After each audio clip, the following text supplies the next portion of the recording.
She disappeared without a trace. For 2 decades, no one knew what happened. But then, a letter arrived.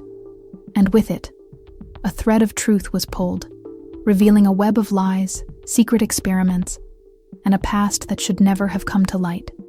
In this true story with fictional elements, you will delve into the intense story of a woman who discovered that her entire life was programmed, and that she was not alone. Get ready for a gripping storyline, with chilling twists and revelations that will make you question how far control goes, and where freedom begins. Watch until the end. The ending changes everything. Subscribe to the channel and activate the bell so you don't miss the next exciting stories. I wasn't expecting anything that afternoon. Life had become routine. Work, lukewarm coffee, silence. But it was in that ordinary moment, as I was turning my keys to open the front door, that the impossible happened to me. On the floor of my hall, among the advertisements and bills, there was a brown envelope, unstamped, with no return address, and on it, my name, handwritten, in the handwriting I've never been able to forget, my mother's handwriting. I stood there, not knowing whether to laugh or cry. It had been exactly 20 years since she had disappeared. 20 years since that March morning when she had left for work and never returned. No body, no trace, no explanation, just an absence that had shaped my entire life. And now, there was that letter. My hands were shaking. The envelope was light, but my heart weighed a ton. I went in, sat on the living room floor, and took a deep breath before opening it. The paper was slightly yellowed, as if it had been written a long time ago. The first words took me apart. If you're reading this, it's because the time has come. I know I've disappeared from your life, and I can't explain everything right now, but I need you to listen to me, even if you don't understand. You've always been stronger than you think, and I've never stopped loving you.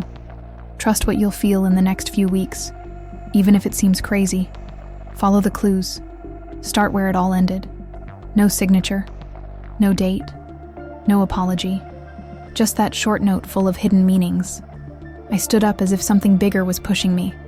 Start where it all ended. It was the house where we lived before everything fell apart. A modest 2-story house in Villa Aurora, closed since the night the police crossed the yellow tape on the gate and declared that she had voluntarily fled. I never believed it. No one who loves their daughter leaves coffee ready, the bed made, and her favorite dress ironed on the chair. I returned to that place that same day. The gate was still there, rusty, creaking as always. But there was something new. The padlock was broken, and the lock forced. I entered with my heart racing. The house was dusty, full of ghosts in the corners, but something told me it wasn't empty. In the hallway, next to the old cracked mirror, a fresh mark on the floor. Footprints. Small, but clear, as if someone had passed by there days ago. I walked with my cell phone in my hands, the flashlight illuminating the dust suspended in the air. I stopped in front of her room. The door was ajar. The smell was the same. Lavender with something else. Something metallic. Blood? I pushed it open slowly. The room was intact, as if she still lived there. The bed was made, the vanity with the brush she used to braid my hair. And on the dresser, another letter. Exactly the same as the first. This time, with a title. Letter 2. For when you have courage. Courage? My body was already shaking, but I opened it. If you've come this far, it's because you still believe in me. I need you to go to the basement. Yes, the one you hated. I hid something there 20 years ago. Something that only now can you understand. Don't tell anyone. And please, don't go back. The basement. That place where I hid when I heard my parents fighting. That space where the smell of mold and rust formed the aroma of my broken childhood. I walked to the access door, in the kitchen. It was open. Wide open. And that could only mean 2 things. Either someone had been there recently, or they still were. I walked down the steps slowly, each step creaking in the darkness. The flashlight trembled in my hand. The air grew colder, thicker. I felt a presence. A sudden movement behind me made my body freeze. But there was no one. at least not in sight. In the left corner, where boxes with old books and Christmas decorations used to be, there was now a wooden trapdoor, half open. I approached, holding my breath. I leaned in slowly, expecting the worst. Inside, an iron box. Old, rusty, locked with a padlock, but next to it, the key. I picked it up, turned it, opened it.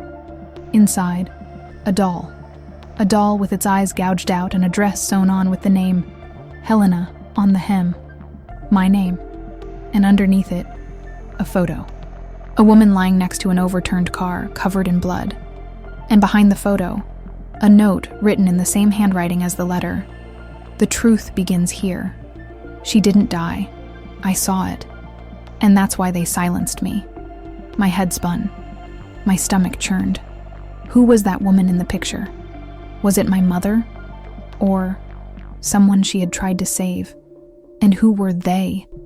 A noise coming from upstairs made me freeze. Footsteps. Heavy footsteps. Someone knew I was there. And now, I was walking down the stairs. I froze. Every step on the old floor upstairs echoed inside my chest like a war drum. It wasn't my imagination. It wasn't the wind. Someone was there. Someone who knew this place as well as I did. The light from the flashlight flickered in my hands.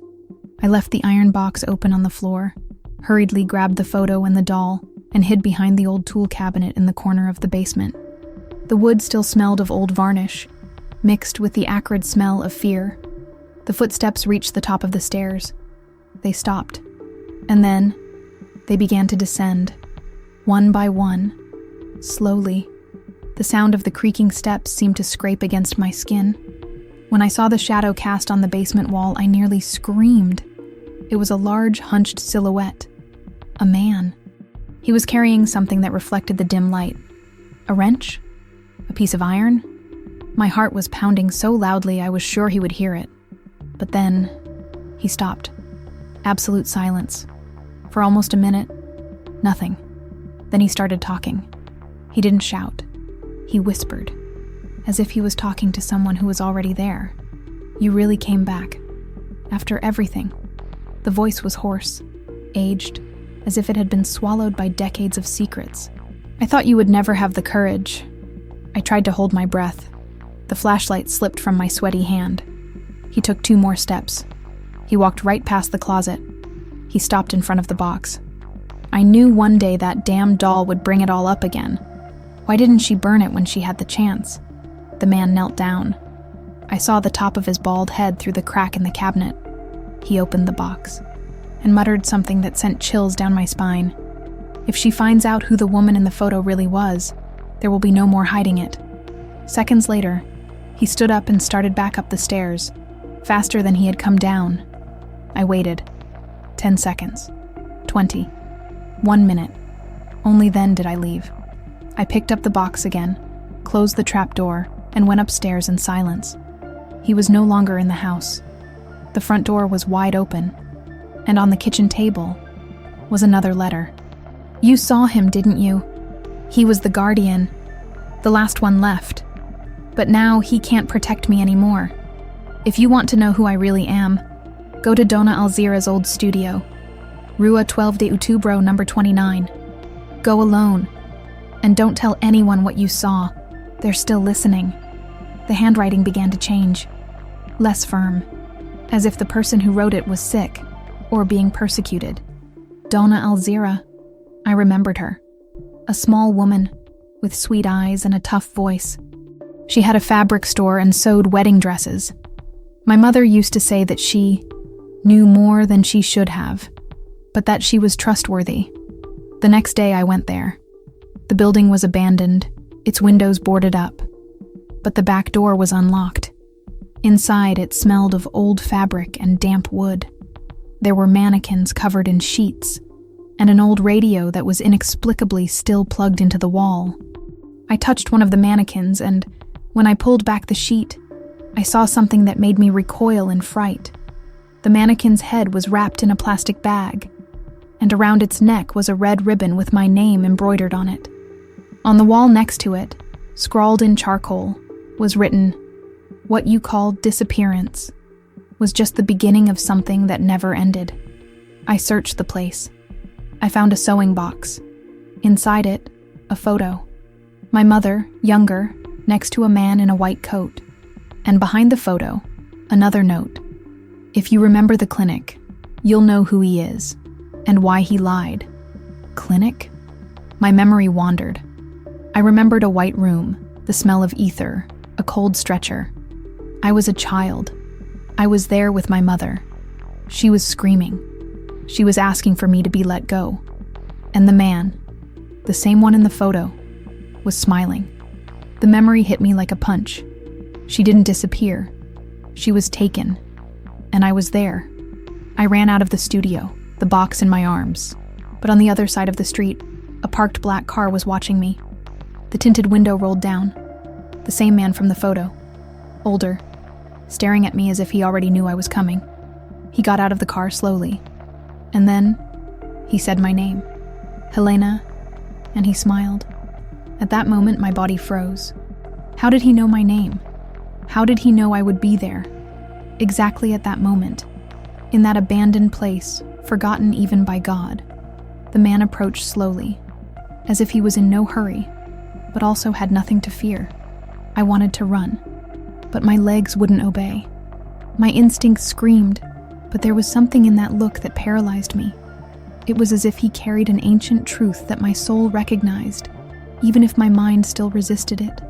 "You've grown up," he said, his tone almost fatherly. "I figured you'd find your way. Eventually. Who are you?" I managed to ask, my voice cracking. "Someone your mother tried to protect, and failed. But not for lack of courage." He stopped 2 steps away from me. "Your real name is not just Helena. You carry more than you think, and it's time to remember." My heart was beating wildly. I stepped back. "What are you saying?"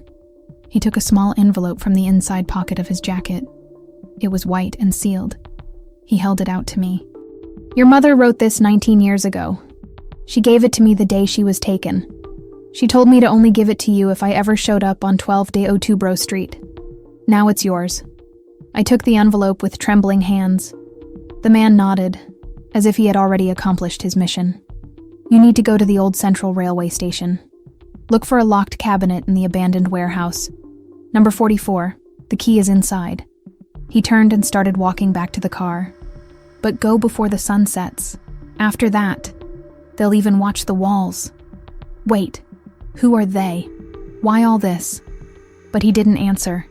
He got into the car, started the engine, and drove off, leaving me there, in the middle of the void, with the letter clutched to my chest and my mind on the verge of collapse. I opened the envelope. Inside was a folded sheet of paper with my mother's handwriting. Recognizable, firm, just like before. "My Helena, if you're reading this, it's because you've reached where I feared you would one day. The world is not what you think. Neither am I. I was led by knowing too much, but also by falling in love with someone I never should have. You were the fruit of that. A forbidden fruit.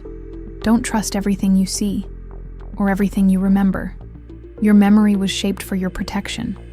But now, everything needs to come to light. Go to Central Station. There lies the last fragment of truth, in locker 44. But go alone, and go quickly. I have always loved you. Mother." The words blurred in my vision. Forbidden fruit? Shaped memory? It sounded like the plot of a conspiracy movie, but every fiber of my being told it was real. I took a taxi. Within 20 minutes, I arrived at the old station. The place was a skeleton of its former self.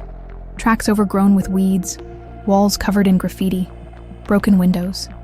I walked through the barely standing iron gates and walked to the warehouse at the back. Inside, the smell of rust and neglect was suffocating. The iron structures creaked in the wind. I found the lockers. Most of them were rusted, locked, or fallen over.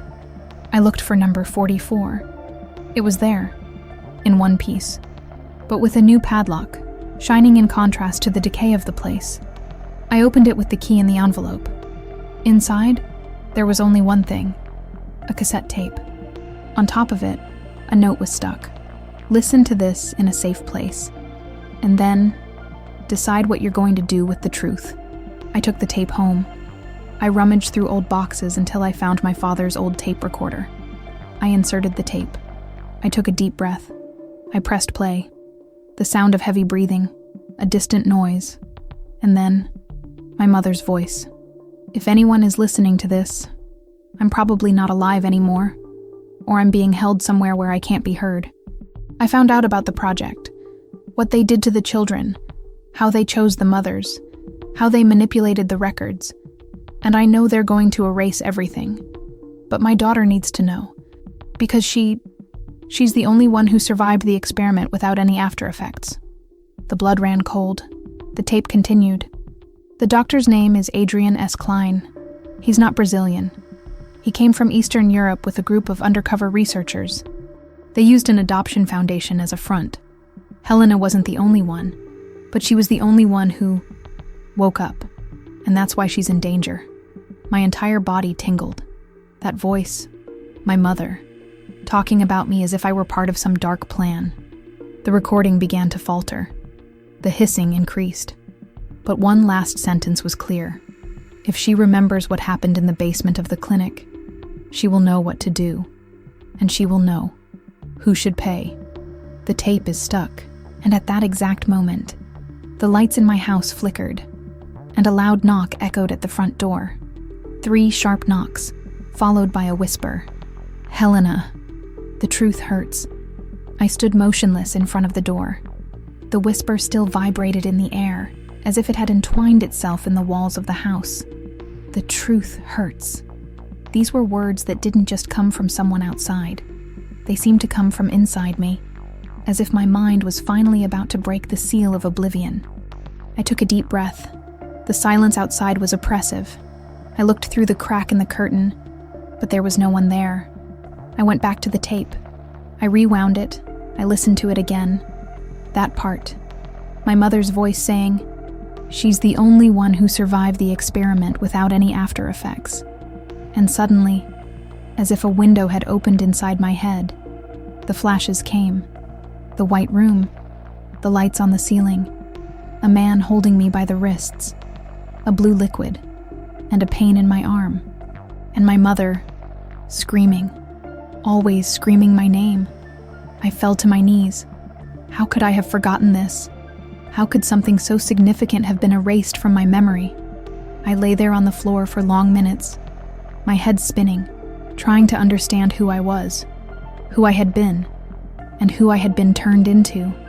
But the worst was yet to come. When I got up, there was a new letter pushed under the door. "You are not alone, but you must run. They know you listened to the tape.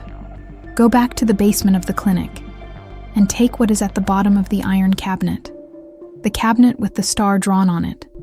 There is something there that should never have been left behind. The clinic." I remembered it now.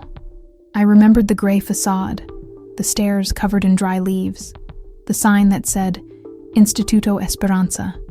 I remembered a locked door with children crying on the other side. And I also remembered a woman, blonde, cold. Her name was Dr. Miriam. I went there that same day. The building was abandoned, but still standing, as if it was waiting to be rediscovered. The walls were covered in graffiti and warnings of danger of collapse. But nothing stopped me. I entered through the side, through a broken window. The smell of mold and despair was the same. The peeling walls seemed to pulse. I walked down the steps to the basement. The light from my cell phone flickered in my hand, and then I saw it. In the right corner, the iron cabinet with a red star drawn on the door. I tried to open it. Locked. But on the floor, a key. Rusty, as if it had been left there on purpose. I turned the lock. The click of the padlock sounded like a sentence. Open it. Inside, a thick folder wrapped in plastic. And on top of it, something that took my breath away. A picture of me, when I was 5 years old, sitting in a metal chair, wires connected to my head. And behind me, a wall with a strange symbol. 3 interconnected circles with an inverted triangle in the center. I picked up the folder, opened it. Reports, medical records, all with my real name on them. Helena M. Klein, the same last name as the man who handed me the envelope, the same man my mother mentioned on the tape, Adrian S. Klein. My father? I kept reading. The text described a series of neurological experiments performed on children with rare genetic patterns. I was patient 04, Alpha Group, a group that, according to the report, had unusual brain activity with the capacity for symbolic retention and subconscious recognition of complex visual patterns. Cold scientific terms, but they meant one thing. I was not just a girl. I was part of a project. But what destroyed me was the following document, a consent form, signed by my mother, dated 1 year before the disappearance. I, Clara M. Oliveira, authorized the experimental procedures with my daughter Helena, under the supervision of Dr. Adrian Klein, in confidentiality, understanding the risks, including those of death. I felt the ground disappear beneath my feet. My mother, did she know? Did she allow it? Or was it forced? Anger grew inside me like a wildfire. I tore the page. I screamed. I cried, all at the same time. But in that whirlwind, I didn't notice anyone approaching. When I turned around, she was already there. The woman of my memory. Dr. Miriam. Aged, but unmistakable. The cold eyes, the rigid posture. "You've grown, just as we predicted," she said. "And now you're almost ready." "Ready for what?" She smiled. "To understand, to accept. You weren't the only one, Helena, but you were the one who survived best. And we need you back. Never. You'll come back. You'll want to. When you know who you really are." She stepped closer. I stepped back. But before I could react, she pulled something out of her pocket. A small device. A controller. "You think you've got your memories back, but you've only seen what we've let you see. Do you want the real truth?" She pressed the button. And then, everything went dark. Literally. My mind went blank. I fell. And before I lost consciousness, I heard the last thing she said. "Time to go home, daughter." I woke up to an unbearable ringing in my ears. My head throbbed as if it had been crushed. The world around me was a gray blur, without any clear shape. Lights flickered overhead, like in the hallways of a hospital. But the smell wasn't of medicine. It was of burning metal, insulation, sweaty concrete. I tried to move, but realized my arms were bound. Leather cuffs, like in an old mental hospital. My wrists ached. My ankles were immobilized, too. Where am I?" I murmured, my throat dry.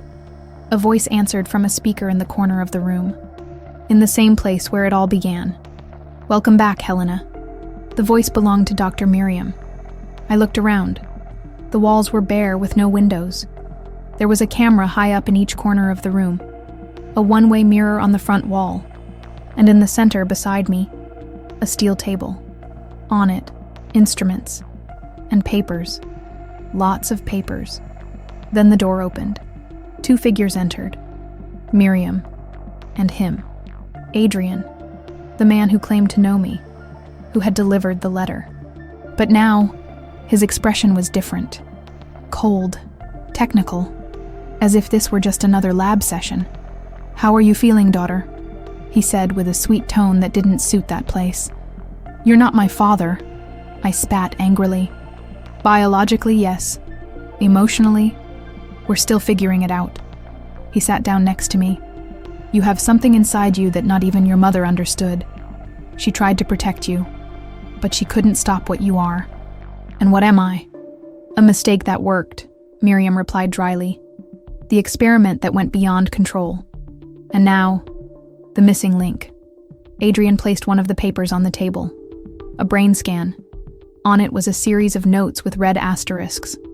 "You have neural activity in areas of the brain that normally go dormant after 6 months of life. But in you, these areas have never turned off.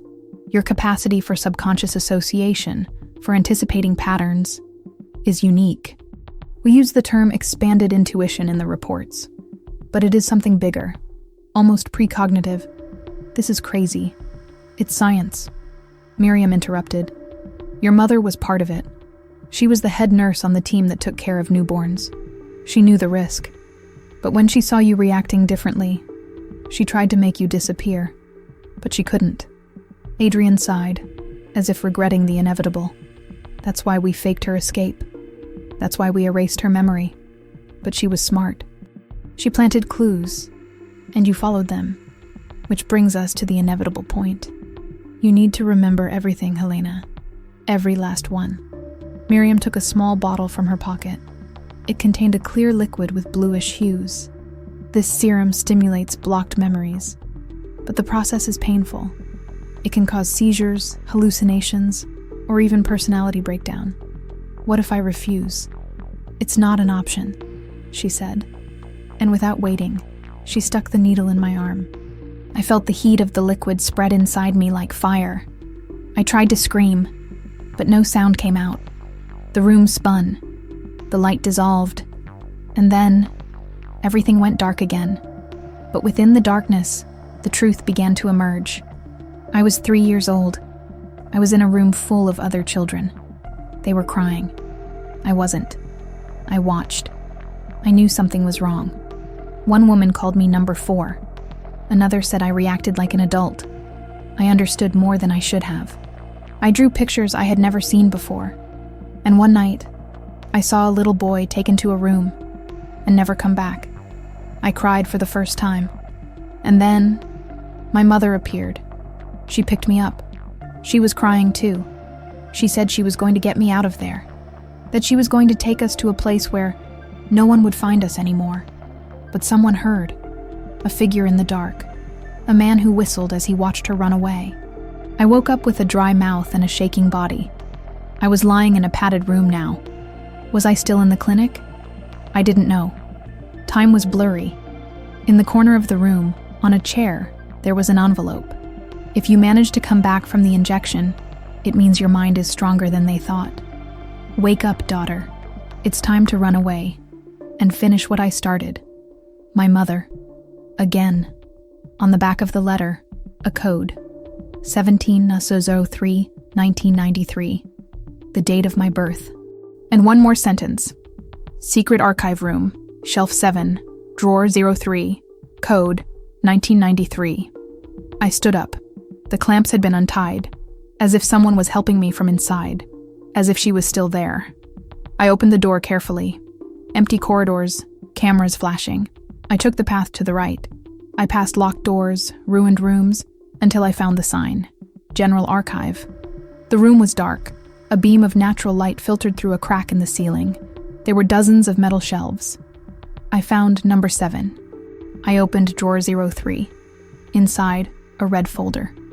And on top, a VHS tape, with a single word written on it. Confession. Behind the ribbon, one last letter. If you watch this, you'll never look at me the same way again, but you'll understand why I disappeared, and what I needed to hide, even from you. My mother was about to tell the truth, but before I could leave the room, the lights went out completely, and the door behind me locked with a sharp click. The click of the lock echoed like a dry gunshot, sealing the archive room in opaque darkness. For a moment, all I could hear was my own breathing. The VHS tape burned in my hands, as if it held not only the truth, but the destruction of everything that sustained me. I walked slowly over to an old VHS tape machine sitting on a counter. It was covered in dust, but intact. I inserted the tape and carefully closed it. The monitor screen hissed, and a flickering image appeared. My mom. Younger, thinner. Her eyes were sunken, as if fear was consuming her from within. She was looking directly into the camera, as if she were looking at me, as if she had been waiting for me all these years. Helena, if you're watching this, it's because they failed to erase you. And that's already a miracle. She took a deep breath. Behind her, a cold, metallic environment. The same laboratory I now recognize from my broken memories. I lied to you, and I regret it every day. But it wasn't a lie of selfishness. It was a lie of love. You weren't born like other children. You were created. My skin crawled all over. My fingers gripped the edges of the table like claws. Your genetic material was manipulated before I was even pregnant. I was chosen. 1 of 7. We were called the Bond Mothers. Women with emotional stability and a history of resilience. We were convinced it was a fertility study, but it was an experiment in neural control. They wanted to create a child with a mind naturally predisposed to synchronize with external commands, someone who could be molded to perfection, a weapon, an oracle, or both. She wiped away a tear. I should have run away sooner, but I felt you, in my womb. I loved you before I saw you, and when I saw you, I couldn't allow it anymore. You were my daughter, and they wanted to steal you. The video cut out for a moment. When it came back, the image was shaky.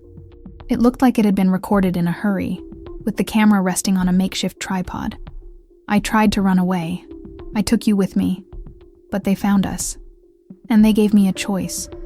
Stay and erase you from history, or disappear and let you live without knowing. She looked down. I chose to disappear. I made people believe that I had been eliminated, but I lived in hiding, from favor to favor, leaving clues, because I knew that one day you would seek the truth. She approached the camera. But be careful, Helena. The project was never finished. There are others like you, but none with your stability. You are the only one who has managed to maintain lucidity. That is why they want you, to restart everything. And this time, without allowing any mistakes. She hesitated. If you want to destroy what they are, there is a main server, a basement floor beneath the west wing of the clinic. There are the records, the protocols, the videos, everything. They hide the past beneath layers of concrete and silence. Go there and erase everything. The image began to fade. The last thing she said before the tape ended was, "You are my miracle, but you are also their end if you dare." The screen went dark. I stood there, still, the air thick, the truth overwhelming. I was a product, but also a resistance, an anomaly that survived. And now, the only one who could end it all. I heard a noise in the wall, an electronic click. The back door of the room unlocked, as if the clinic itself was giving me passage. I walked over there. The hallway beyond was different, darker. The dim lights flickered, and at the end of it, a staircase leading down. The basement. The place not even the nightmares had visited yet. I got off. As I walked, I felt the pressure increase. The wet concrete dripped down the walls. I heard whispers. I don't know if they were real or inside my mind. I remembered what my mother had said, that my mind could capture things that others couldn't. Maybe they were echoes, other people's memories trapped in that place. I reached a reinforced metal door. Above it was the inscription, Synchronization Center, Level 0. I pushed hard. It was unlocked. Inside, a circular room, covered in monitors, surveillance screens, maps, data, codes. And in the center, a tower of servers, all active. I approached the main terminal, an analog keypad, a biometric reader. I placed my hand on the reader. He acknowledged. The screen flashed. Authorization, Klein H. There was a button in the corner of the screen. Delete project. And below it, Restart project. I stood there, between two futures. If I erased everything, I would bury the past, but also all the evidence, all the chance of understanding if there were more like me. If I restarted, I would become what they wanted. And then I heard it, a sound behind me. Steps. Someone was approaching the room. But it wasn't Adrian. It wasn't Miriam. It was a girl. Dark hair, eyes like mine. And she whispered, "You are the first, but I am the last. And together, we can end it all." The girl stared at me with an impossible firmness for her young age. Her pale face, her dark eyes fixed on mine. And even without saying anything else, something about her spoke deeply to me. It was as if our minds had touched before, as if we were part of the same echo. "How did you get here?" I asked. but my voice was weak. She didn't answer right away. She simply walked over to the base of the servers, where she touched a metal panel embedded in the floor with her bare fingers. Upon contact, a soft blue light lit up around her. "I never left," she said then. "I am the one who stayed, the one who wasn't taken. But I heard everything. I learned from the echoes of the walls. I am what you would have been, if you had stayed." The words tore me apart inside. "What do you mean she was what I would be? What else had they done here? There are others like me," she continued, "but not like you. None of them ran away. None of them remembered on their own. You are the only one who returned without going mad. That is why they fear you, and why there is still time." Time for what? To end them. To destroy this. But you have to press the right button. I looked at the terminal again. To switch off. Restart. The world seemed suspended between the two commands. "Why don't you do it?" "Because only you hold the complete key. You are the beginning. I am the end. They left me here to restart the cycle, but they didn't foresee that you would return, or that your memory would slip out of control." I felt hot tears fall. Every part of my life had been manipulated. My childhood, my nightmares, my history. But now, there, facing that girl, I had the chance to end it all. "What if I delete it?" I asked, almost without a voice. "Everything disappears. All the truth, all the data. No other child like us will be found, and no one will be able to replicate what they did to you. What if I restart? They come back, and we become the first of a new generation. But then, we are theirs, and we will never be ours again." I closed my eyes. I thought about my mother, about all the letters, about all the sacrifices. I knew what I needed to do. I pressed the delete project button. The screen flickered. Servers vibrated. A high-pitched sound filled the room. Lights flickered. Screens went dark. Data shattered into fragments of code. The heart of the project disintegrated before my eyes. The girl smiled, for the first time. But then, everything shook. What is happening? They installed a self-destruct protocol. In case of total deletion, this base will collapse in less than 5 minutes. Panic rose. We had to get out of there. She held my hand. For the first time, I felt something warm and real. She was like me, not just in genes, but in pain, in loss, in desire for freedom. "This way," she said, pulling me toward a side door that had seemed to be part of the wall. We ran through narrow tunnels, the sound of alarms chasing us like metallic screams. Chunks of the ceiling were beginning to give way. Concrete exploded behind us. A final iron corridor led us to an emergency staircase that went up and up. When we emerged on the other side, the sun was already setting on the horizon. And behind us, the entire clinic collapsed in on itself. We were silent, panting, covered in dust. She looked at me with a gaze that seemed millennia older than she was. "Her name was Clara, wasn't it? Your mother?" I nodded, not knowing how she knew. "She came here once, a long time ago. She told me not to be afraid, even when everything was dark. She said that if you ever came back, it was because her love won." I cried. I cried for her. I cried for myself. I cried for all those who never managed to escape.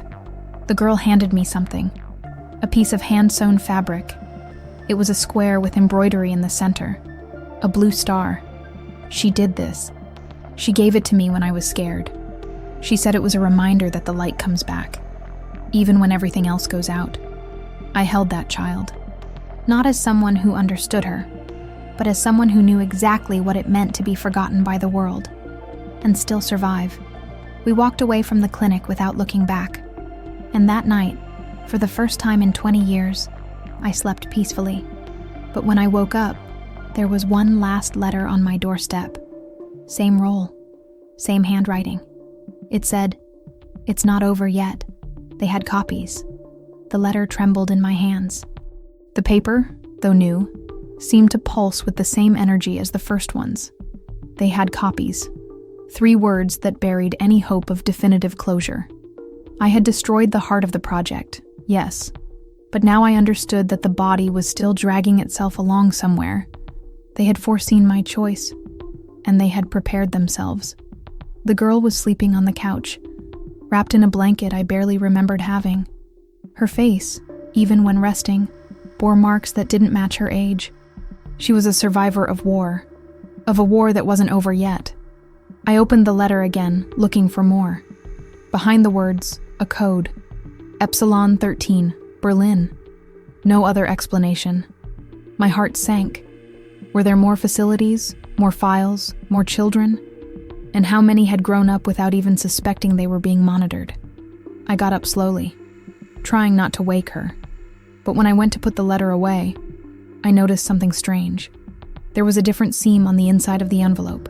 I carefully broke it open. Inside was a memory chip. I connected it to the computer, barely breathing. A single folder. Backup Origin. Inside it, hundreds of files, videos, exams, records, implementation plans, and my name, Helena M. Klein, repeated on dozens of pages. But in one of the documents, a second name appeared, one I had never seen before. Twins Project, Helena M.K. and Elisa M.K. My stomach churned. Twins? Elisa? That girl wasn't just another one like me. She was my sister. I entered the room silently. She was still asleep, but she held the square of embroidered cloth to her chest like an anchor. I knelt beside her, studying her. The resemblance was now striking. The shape of her eyes, the shape of her chin. This was not just a genetic coincidence. It was a bond broken by force and re-established without warning. I touched her shoulder. She woke up slowly. "There's something I need to show you," I whispered. She nodded, as if she knew this moment would come. I showed the document. She read it without blinking. At the end, her eyes filled with tears. "I always knew," he said. "I always felt there was something more. When they took me to sessions, I dreamed about you. Always about you. But I thought it was an invention of my broken mind." We hugged. There was nothing more to say at that moment. Just silence. The kind of silence that heals, that rebuilds. But soon after, reality returned. Berlin. Epsilon 13. It was the next step. We spent the next few days studying the chip's files. Maps, diagrams, underground structures. The location was a bunker beneath an old research facility that had been officially closed since the 1990s. But according to the data, it was never deactivated. We took new names, new passports, and crossed the Atlantic like ghosts. 2 sisters reconstructed, about to enter where our existence had begun. Berlin was cold. Snow was falling in heavy flakes. We arrived at the location indicated on the document, an empty gray building with a peeling facade. Inside, a staircase led up to a reinforced door. The biometric reader was still active. Elisa put her hand on it. The door opened. We walked down in silence. The smell was the same as it had been in the previous clinic. Iron, disinfectant, ironing. In the empty hallways, cameras still blinked. We passed empty labs, observation rooms, and came to a final room. Inside it, a row of incubators and monitors, all active. Each screen showed faces, children, sleeping, connected to wires. Some moved, others just looked. They weren't recordings. It was live. And in the corner of the room, a central computer, a new terminal, a new button. Disable International Project, irreversible. Next to it, another button. Connect with all synced assets. Elisa looked at me. If we press the second one, they'll wake up. All of them. And they'll know who they are. But that might be too much for many of them. And if we press the first one, they'll forget. They'll live, normally, but without knowing the truth, without knowing who they are. I remained silent. This time it wasn't just about me. It was about hundreds, maybe thousands. I closed my eyes. I tapped the connect button, because sometimes the truth hurts, but lies kill in silence. The screen flickered. Lights came on. The children's eyes opened. And in every corner of the world, something awakened.